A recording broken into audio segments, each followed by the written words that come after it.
Olá, voltamos então para mais um bloco de inquérito policial, mais um bloco de processo penal aqui para você. Falamos há pouco sobre as características do inquérito policial, estamos terminando as características do inquérito policial, falando neste momento do caráter inquisitorial. Mas o que é importante anotar aqui dentro do sistema inquisitorial? O artigo 14 do CPP prevê que é direito do investigado e do seu advogado requererem, pedirem determinadas diligências. O que acontece é, o delegado de polícia não é obrigado a atender.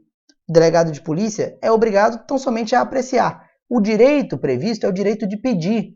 Isso continua não constituindo contraditório nem ampla defesa. É meramente o direito de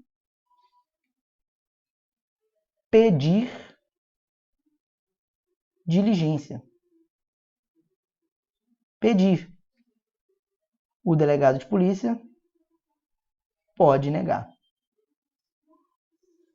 Então, continua não comportando contraditório e ampla defesa. Nada disso aqui pode ser considerado uma exceção à falta de contraditório e ampla defesa, mas tão somente a prática de atos previstos legalmente para que aconteçam durante o inquérito policial. Eu continuo podendo afirmar que o inquérito policial não comporta contraditório e ampla defesa. Agora, não seja juvenil. Se a banca disser que o inquérito policial nunca, em hipótese alguma, jamais admitirá contraditório, está errado. Por quê? Além de eu ter, como eu acabei de mostrar, existem casos em que há uma efetivação de contraditório, apesar de não ser o princípio do contraditório, mas há uma efetivação do contraditório, e existem casos, inclusive, que a própria lei determina a necessidade de uma intimação de advogado para a prática de algum ato. Então, assim, não é que nunca há contraditório e ampla defesa, mas é um dogma, é uma norma, é uma afirmação que você pode memorizar que não está errado. Inquérito não tem contraditório e ampla defesa, via de regra. Beleza? Então vamos lá.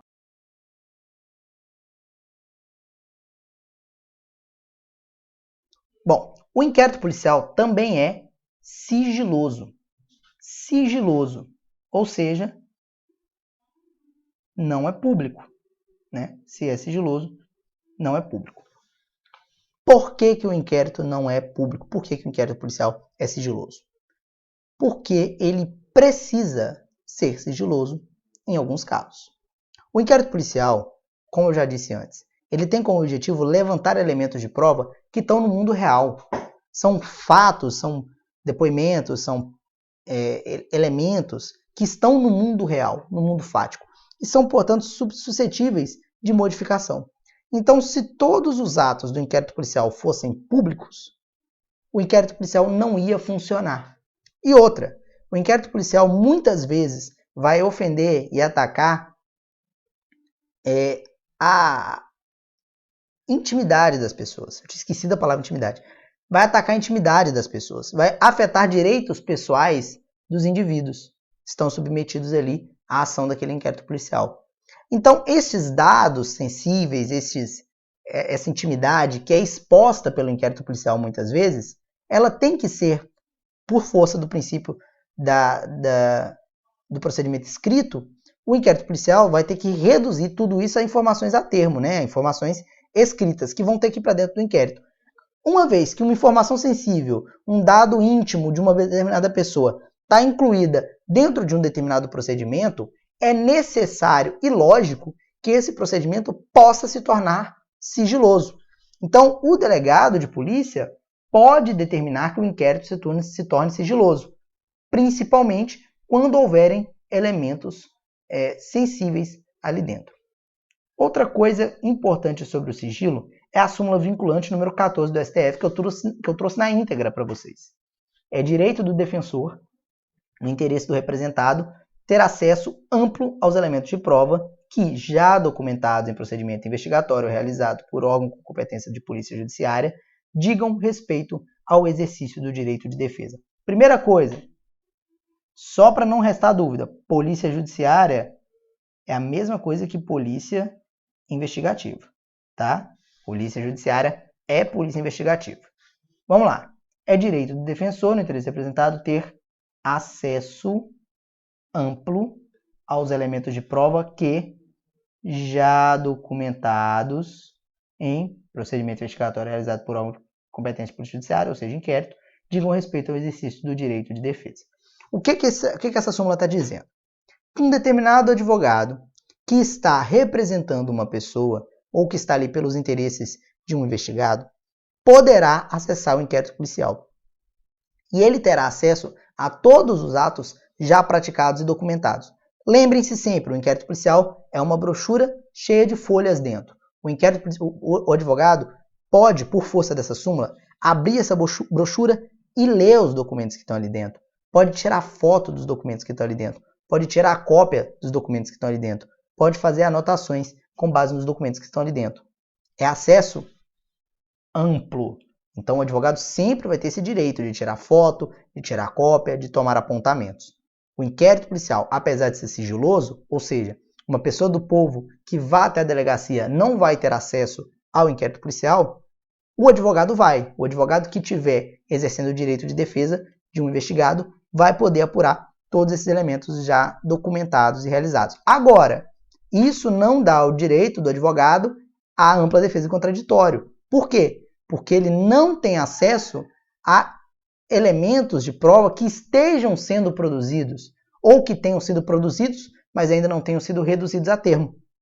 Então, na possibilidade de uma apreensão de documentos, por exemplo, se aqueles documentos ainda não foram juntados, o advogado não vai ter como ver. Ele não pode ir lá na sala do delegado e determinar que o delegado abra a gaveta e pegue os documentos que estão ali dentro e entregue para ele. Não, o acesso dele se limita aos elementos de prova já realizados e devidamente juntados no inquérito policial. Outra coisa, qualquer advogado tem esse acesso. Mas, lembre-se, eu falei que existem inquéritos que, por sua natureza, ou por natureza do crime, ou por natureza da prova, possuem elementos sensíveis. Se o delegado baixar um sigilo sobre um determinado inquérito, porque ele possui informações sensíveis, esse direito da súmula 14 do STF passa a sofrer uma restrição. Porque aí, quando se tratar de inquérito sigiloso, não vai ser, vou até anotar aqui, ó. Vou botar inquérito policial sensível. O direito de ver esse inquérito passa a ser exclusivo do advogado com procuração.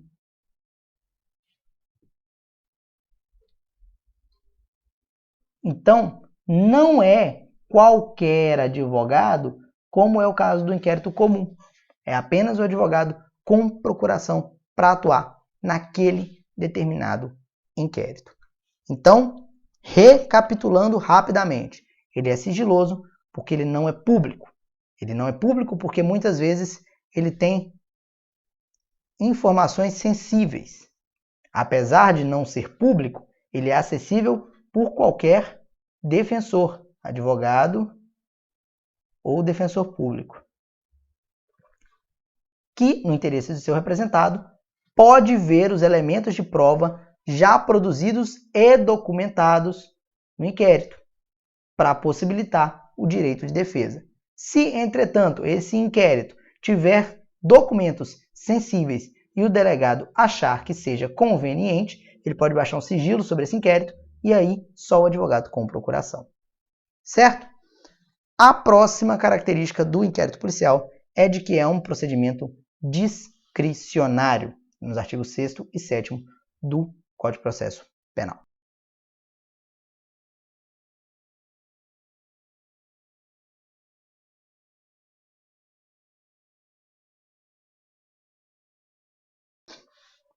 O que quer dizer essa discricionariedade? O delegado de polícia não é obrigado a seguir uma ritualística na hora de conduzir o inquérito policial. Dentro do nosso Código de Processo Penal, existem artigos que determinam ou que demonstram quais são as possíveis diligências investigativas a serem tomadas pelo delegado. O delegado não é obrigado a seguir uma ordem naquelas diligências. nem é obrigado a fazer todas. O delegado tem discricionalidade para conduzir o inquérito da forma como ele achar melhor, porque só ele sabe quais os elementos que eles estão procurando. Só o delegado sabe o que precisa ser feito. Se houvesse um procedimento rígido, quadrado para a realização de um inquérito, muitas vezes esse inquérito ia perder muito tempo em coisas que não são fundamentais e nem necessárias. Então, para evitar tudo isso, o legislador disse: bom, seu delegado, o inquérito é seu, então você conduz ele do jeito que você quiser. Você tem que respeitar, claro, algumas limitações, mas fora isso, ele é discricionário. Você faz do jeito que você quiser. É fácil lembrar aqui do direito administrativo, que eu acho que vocês devem estar estudando com o professor de um paletó só. Aliás, aqui entre nós, tá muito feio. O professor Gabriel, administrativo e constitucional, compra outro paletó, professor Gabriel. Professor Gabriel só tem um paletó azul que ele usa na foto do WhatsApp, na foto do Instagram pessoal, na foto do Instagram profissional, na foto do Twitter, nas fotos do Soma, nos banners de aula. Ô, professor, pelo amor de Deus, se deixar o paletó do professor Gabriel dentro do estúdio do Soma, ele grava uma aula de atos administrativos, eu tenho certeza disso. Mas então, professor monopaletó, professor Gabriel, já deve ter ensinado para vocês sobre os atos administrativos discricionários, que são aqueles que têm elementos de voluntariedade, podemos chamar assim. Que é, na verdade, vamos usar os termos da legislação, né? Conveniência e oportunidade, não é isso? Não sou muito bom de administrativo, não, mas se eu não me engano é isso. Conveniência e oportunidade, ou seja, há um grau aqui de voluntariedade do delegado. E é exatamente a mesma coisa em relação ao inquérito. Os atos de investigação devem ser produzidos segundo critérios de conveniência e oportunidade do delegado, que vai examinar isso no caso a caso e ver se vale a pena ou não. Certo? Próximas características.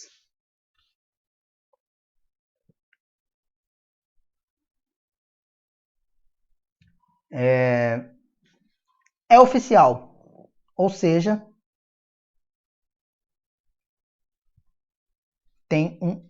Nossa, que seta horrorosa, né? Tem um órgão oficial responsável. Ou seja, a própria lei determinou que apenas um determinado órgão pode realizar um inquérito policial. Que órgão é esse? Eu já falei. Polícia Investigativa. Ou Polícia Judiciária, vamos botar assim. Polícia Judiciária. Outra característica do inquérito policial, ele é oficioso, ou seja, os atos são praticados de ofício. Via de regra, os atos do inquérito não dependem de autorização, ou seja, eles são oficiosos. O inquérito também é dispensável. Ou seja, já falei também, se não houver necessidade de apurar os elementos, o inquérito pode ser suprimido. E a ação penal pode ser oferecida sem o inquérito. Esse aqui é o trâmite ordinário, né? O fato gera um inquérito, o inquérito gera uma ação. Mas pode ser que o fato gere a ação diretamente, sem a necessidade do inquérito. E não tem nenhum problema nisso. Outra coisa, o inquérito policial ele é indisponível. Isso é importantíssimo. Como eu disse a vocês, o inquérito policial ele tem vários elementos de voluntariedade. O delegado decide como conduzir o inquérito policial. O delegado decide qual a conclusão do inquérito policial. Ele envia um relatório para o Ministério Público, passando as informações que ele quiser passar, que ele julgar que sejam importantes, que foram apuradas pelo inquérito policial. O inquérito policial também não é obrigatório. A ação penal pode acontecer sem o inquérito, contanto que ela tem elementos para isso. Mas, uma vez instaurado o inquérito, o delegado não pode arquivar. O inquérito policial não pode ser arquivado pelo delegado.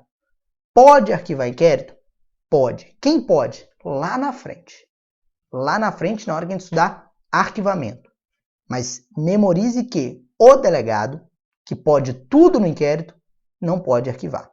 Ele pode fazer o resto todo, mas arquivar ele não pode. Então, o inquérito policial é dito indisponível. Isso aqui se aplica ao delegado. Delegado que tudo pode, mas que uma vez instaurado, não pode arquivar. O delegado tudo pode, menos arquivar. Vamos ao próximo tópico, que são as formas de instauração do inquérito.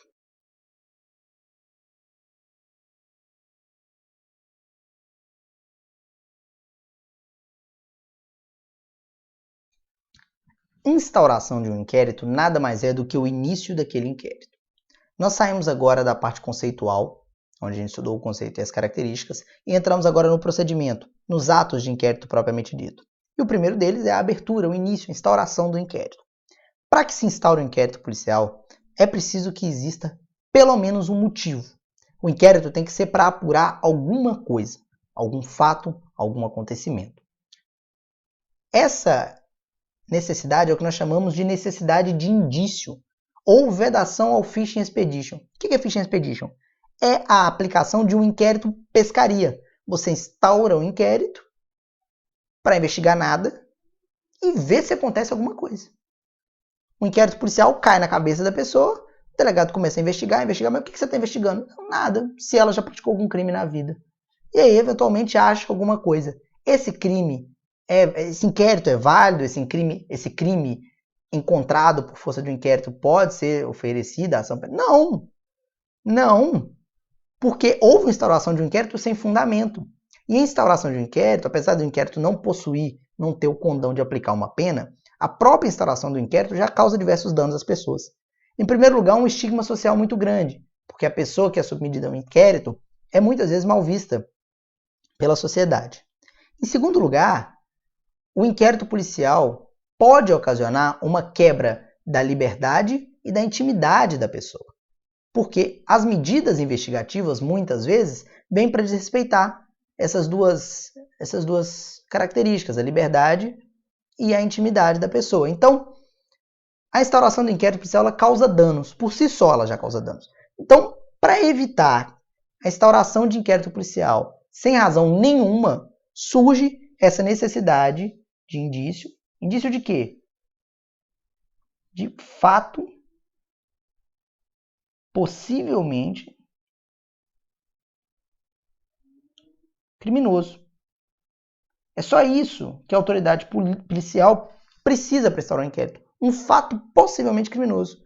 Porque ela não precisa saber se houve mesmo crime, quem praticou o crime, porque tudo isso compete ao inquérito. O inquérito vai investigar se houve crime, quem praticou, como praticou, por que praticou. Mas para começar essa investigação, você precisa de alguma coisa, você precisa de um elemento que indique que há algo que ser investigado ali. Que não se trata de uma pescaria, de uma isca, de um inquérito instaurado aleatoriamente que pode acabar pegando alguma coisa. Isso é vedado, inclusive a lei de abuso de autoridade prevê isso. Vamos agora começar... Antes disso, a verificação preliminar de informações é um procedimento básico, que é essa pré-investigação. Quando você não tem certeza se há esse elemento, esse indício, a polícia pode instaurar essa VPI, que ela vai procurar saber basicamente se houve algum fato ali que possivelmente é um fato criminoso. Isso aqui ocorre muito no âmbito da denúncia anônima. Porque na denúncia anônima a pessoa liga e denuncia o crime, mas ela não se identifica. Então a polícia não sabe quem está denunciando, o que ela está falando, e nem se aquelas informações ali são minimamente verdadeiras. Então é necessário muitas vezes instaurar essa verificação preliminar de informações para descobrir se tem alguma coisa de fato a ser investigada. Agora a gente passa às formas de instauração propriamente ditas. Quando eu falo em formas de instauração, eu estou falando em formas procedimentos, meios para que aquele inquérito seja instaurado. A primeira coisa que você tem que lembrar é só o delegado de polícia, só a autoridade policial, na verdade, instaura inquérito policial. Ninguém mais instaura inquérito. Juiz, promotor, presidente da República, Papa, ninguém instaura inquérito. Só o delegado. Então sempre vai ser o delegado que vai instaurar. Agora, através do que o delegado vai instaurar esse inquérito? Vai depender da ação penal cabível àquele possível crime. Vamos supor que o delegado toma conhecimento de um possível crime que, se for confirmado, vai gerar uma ação penal pública incondicionada. Ou seja, uma ação penal que não depende de nenhum fundamento específico, de nenhum requisito específico, para que o Ministério Público ofereça denúncia. Da mesma forma, ele não vai depender de nenhum fundamento específico para oferecer o inquérito, para instaurar o inquérito policial. Então, ele vai poder instaurar esse inquérito policial de ofício.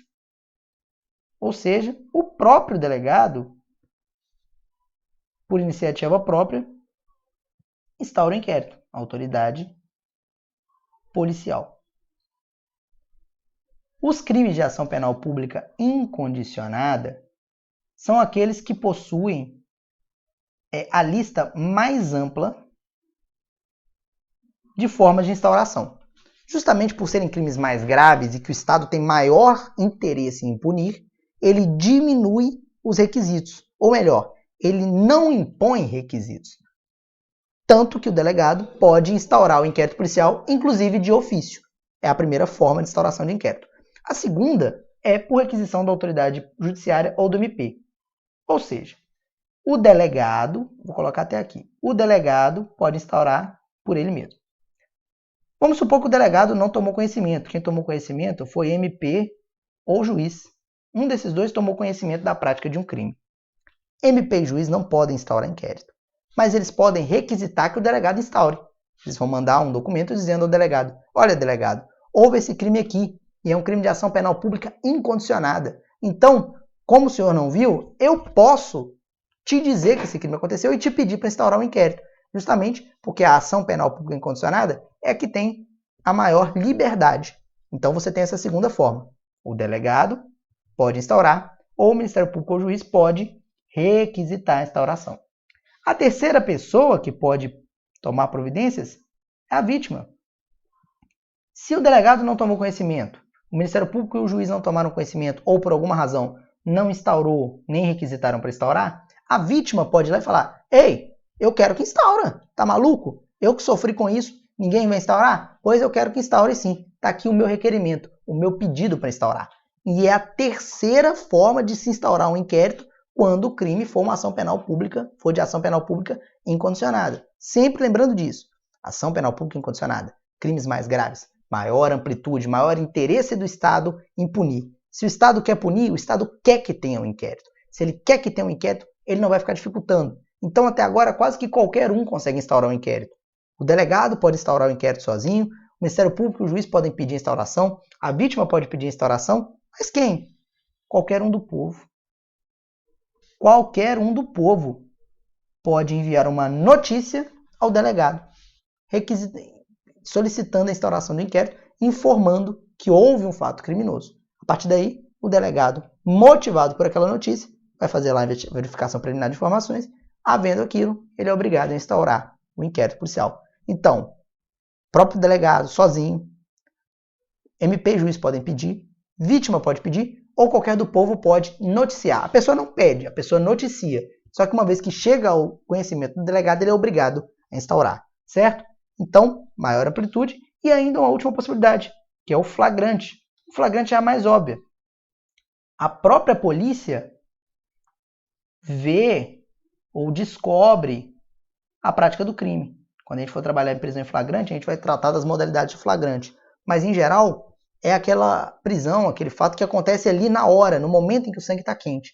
Se a polícia vê o crime sendo acontecido, vê o crime acontecendo, ela não precisa, e esse crime é de ação penal pública incondicionada, ela não precisa cumprir, ela não precisa voltar para a delegacia, esperar que o delegado descubra, nem comunicar ao delegado, nem esperar que a vítima procure, nem... Não. Ela prende, leva para o delegado e fala: delegado, é prisão em flagrante, nós vimos o crime. O delegado: então está instaurado o inquérito. Ou seja, o inquérito policial em crimes de ação penal pública incondicionada, ele pode ser instaurado mediante a ação de quase qualquer pessoa, do delegado sozinho, de ofício, ou seja, sem provocação, vou botar aqui sozinho, através de requisição do MP ou do juiz, de requerimento da vítima, de notícia de qualquer um do povo, ou mediante flagrante. Percebe como é amplo? Percebe como são várias possibilidades? Por quê? Porque o crime mais grave o Estado tem mais interesse em punir. Nos outros crimes menores, de menor interesse do Estado, as possibilidades são também menores. Vamos lá. O segundo tipo de crime são os crimes de ação penal pública condicionada à representação. Ou, faltou aqui, desatenção minha, ou requisição. O mais apropriado, na verdade, era que eu tivesse parado aqui, ó. Ação penal pública condicionada. Os crimes de ação penal pública condicionada são aqueles em que o Estado diz, olha, esse crime ofende alguém mais do que ao próprio Estado. Então essa pessoa é a maior interessada a uma punição desse crime. Só que esse crime é grave demais para a gente deixar isso só na mão da pessoa. Então vamos fazer o seguinte, o Estado é que vai oferecer a ação penal, Ministério Público. Mas a pessoa tem que ir lá e representar. E dizer para o Estado, olha, eu quero que ofereça a ação penal. Eu quero que o Estado puna. Se, para oferecer a ação penal, onde a pessoa vai ter contraditório, ampla defesa, vai ser comunicada dos atos, enfim, vai ter todas as formas de se defender, vai ter um cuidado muito maior. Se para oferecer essa ação penal, precisa da pessoa dizer que quer, para instaurar o inquérito, mais ainda. Então, nesses crimes, o que o Estado diz? Senhor delegado, esse crime aqui é um crime de ação penal pública condicionada, ou representação ou requisição. Ou seja, o interesse, primeiro, é da vítima. Se a vítima não vier até aqui e disser a você que quer que seja instaurado o inquérito, você não pode investigar, porque você vai causar um prejuízo, um dano ao autor do crime, sendo que não há possibilidade de oferecer a ação penal. E você se lembra, o inquérito só serve para a ação penal. Se não pode ter ação penal sem a requisição, ou sem a representação no caso, ou sem a requisição, então não adianta, não tem por que ter o inquérito. Para evitar, como eu disse, a instauração de um inquérito policial sem razão, colocou-se esse requisito de que nos crimes de ação penal pública condicionada à representação, a representação ou a requisição são necessárias para a instauração do inquérito.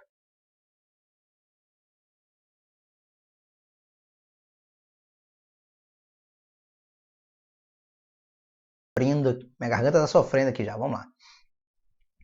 Então, como eu disse a vocês, a representação e a requisição são necessárias para a ação penal. Então, elas são necessárias também para o inquérito. Há uma outra possibilidade para a instauração desse inquérito, que é a requisição do juiz ou do MP. Nessa hora você pode estar dando um tapa na mesa, falando, professor, mas você acabou de me falar que se a vítima não quiser que o crime seja punido, não vai poder instaurar ação penal sem representação e que por isso não pode também instaurar um inquérito sem representação. E agora você vem me dizer que o inquérito policial pode ser instaurado por requisição do juiz ou do MP? Pode, desde que acompanhado. Acompanhado do quê? Da representação ou da requisição. Memorize isso. Ação penal pública condicionada à representação. O inquérito só poderá ser instaurado com a apresentação da representação ou da requisição à autoridade policial. Então, aqui só trata de uma possibilidade de que pode ser que isso não seja feito direto ao juiz, ao delegado. Pode ser que a vítima represente para o MP e o MP requisita ao delegado a instauração do inquérito. É só isso que essa letra C está falando, mas continua sendo obrigatória a representação nos crimes de representação e a requisição nos crimes de requisição. Essas duas aqui são a mesma coisa, só que uma é feita pela vítima, outra é feita pelo Ministério da Justiça, a depender do crime. A gente vai estudar isso melhor em ação penal. A última possibilidade é o flagrante. O mesmo flagrante que eu falei lá na ação penal pública incondicionada. Mas se você se lembra, eu disse que lá a polícia vê o crime acontecer, prende a pessoa, leva para o delegado e fala, vimos o crime acontecer, era um crime de ação penal pública incondicionada. O delegado, então toma esse inquérito. Aqui, não. Aqui a polícia prende, leva para o delegado e fala, aqui delegado, nós vimos ele praticar um crime. Que crime? Um crime de ação penal pública condicionada à representação. O delegado faz o quê? Cruza os braços e espera. Espera a representação. Porque sem a representação, ele não pode. Agora, houve o crime, prendeu o cara ali na prática do crime. Na hora de prender, olhou para a pessoa e falou, quer representar? A pessoa falou, quero, verbalmente, caída no chão. Quero. Beleza. Então, já está feita a representação. Assim que chegar na delegacia, já vai ser instaurado o inquérito. Porque já houve o suprimento. Sempre tem que haver a representação nos crimes de representação ou a requisição nos crimes de requisição. E seguindo a mesma lógica, em último caso, os crimes de ação penal privada. Os crimes de ação penal privada são aqueles em que o interesse é quase que total da parte. Nesse caso, precisa do requerimento do ofendido. Mesma lógica daqui de cima. Precisa do requerimento do ofendido, por quê? Sem o requerimento não pode ter ação penal. Se não pode ter ação penal, não tem fundamento eu falar em inquérito, porque o objetivo do inquérito é só possibilitar a ação penal. Lembre-se disso. Então, sem o requerimento do ofendido, não tem ação penal privada. Há ainda a possibilidade do requerimento do juiz ou do Ministério Público, também desde que acompanhado. Mesma lógica aqui de cima. O juiz pode receber esse requerimento do ofendido e ele vai e manda uma requisição para o MP dizendo, MP, essa pessoa aqui me procurou requerendo a instauração de um inquérito policial. Então toma aí, estou repassando, como se fosse um repasse, estou repassando para você, instaura aí esse inquérito. Aí o delegado instaura. E a última possibilidade é o flagrante. O flagrante mais o requerimento, ou seja, é necessário o requerimento. Sempre o requerimento, tá? Pode ser por flagrante, pode ser por requerimento do juiz e do MP, requisição do MP ou do juiz, ou requerimento direto do ofendido. Sempre requerimento. E aqui sempre requisição ou representação. Sempre, sempre, sempre. Último ponto aqui, o prazo. Tanto aqui quanto aqui. Prazo 6 meses. Prazo decadencial de 6 meses. Se não for oferecido o requerimento nos crimes de ação penal privada ou a representação ou a requisição nos crimes de ação penal pública condicionada à representação, decai o direito e aí não tem mais essa possibilidade. Vou encerrar também esse bloco, acho que a gente até passou um pouquinho do tempo, mais um intervalinho, 10 minutos e mais inquérito policial pra gente.